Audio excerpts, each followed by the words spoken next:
Saya Muhammad Nur Kadri Rustam. Saya Nur Asisa Sasmita S. Pada video pembelajaran kali ini, kami akan membahas tentang alat musik gendang. Adapun kompetensi dasar yang harus dicapai dalam video pembelajaran kali ini. Yang pertama yaitu memahami pengertian dari alat musik gendang. Yang kedua yaitu mengetahui asal gendang, jenis gendang, fungsi gendang, bentuk dan cara pembuatan gendang, dan yang terakhir ada cara memainkan gendang.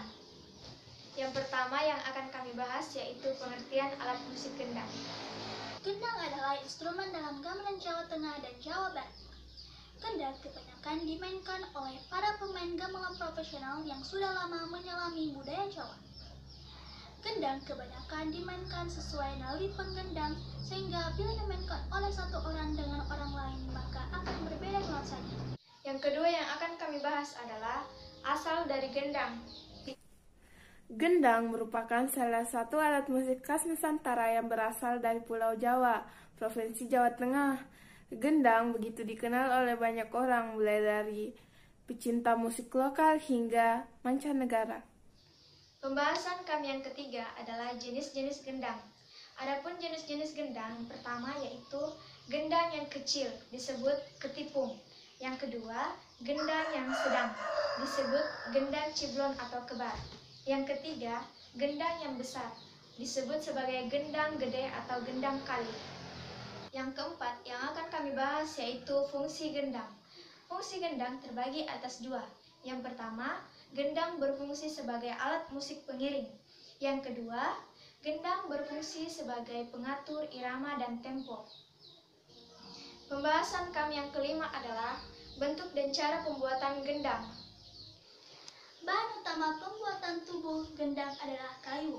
Kayu terbaik yang dapat bertahan lama dan kuat adalah kayu dari pohon nangka, cempedak, atau kelapa. Sebuah pohon akan ditumbangkan dan dipotong secara horizontal sesuai ukuran panjang gendang yang akan dibuat.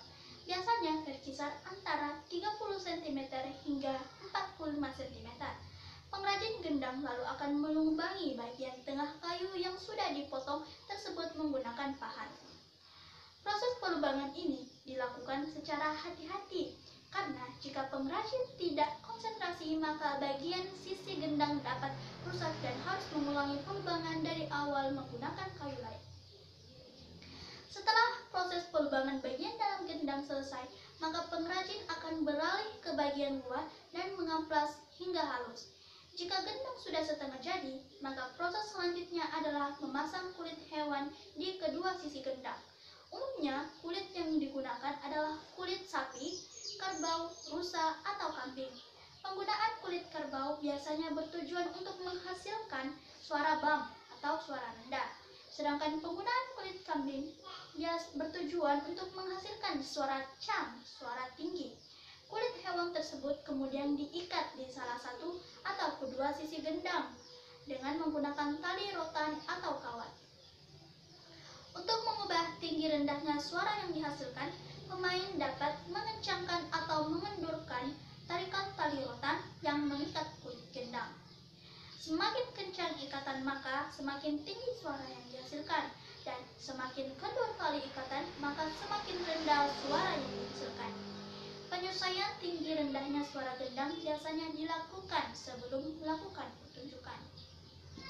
Pembahasan kami yang keenam adalah cara memainkan alat musik gendang. Cara memainkan gendang. Cara memainkan gendang sederhana dengan dipukul atau ditepak menggunakan telapak tangan.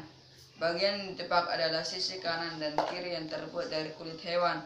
Jangan asal pukul, ada beberapa teknik dasar yang dilakukan untuk bisa menghasilkan bunyi yang indah dari gendang. Berikut adalah tekniknya. 1. Duduklah senyaman mungkin dan taruh gendang depan kamu. 2. Pastikan posisi tangan dapat menjangkau gendang dengan pas dan tidak memaksa. 3. Rileks, ambil napas dan buang semua ketegangan. Hal ini karena ketegangan bisa mempengaruhi ritme pukulan yang dimainkan.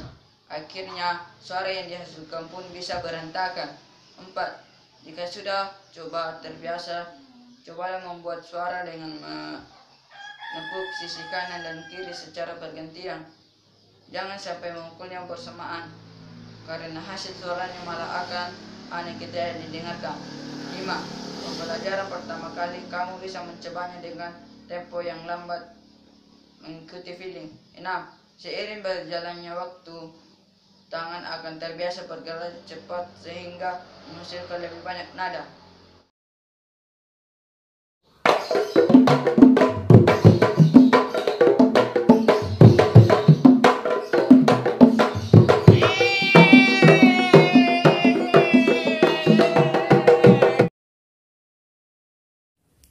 Kesimpulannya adalah seiring dengan berkembangnya zaman dari waktu ke waktu yang kemudian disebut sebagai era globalisasi, kebudayaan semakin terkikis dengan modernisasi. Dari itu, khususnya para pelajar, umumnya masyarakat Indonesia, kita wajib melestarikan dan menjaga kebudayaan kita dan kita kembangkan lagi supaya tidak terkikis oleh waktu.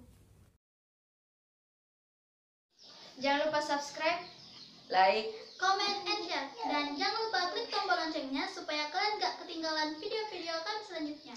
sekian dari video pembelajaran kami. Semoga video ini bermanfaat bagi teman-teman sekalian. wabillahi taufiq wal hidayah. Wassalamualaikum warahmatullahi wabarakatuh.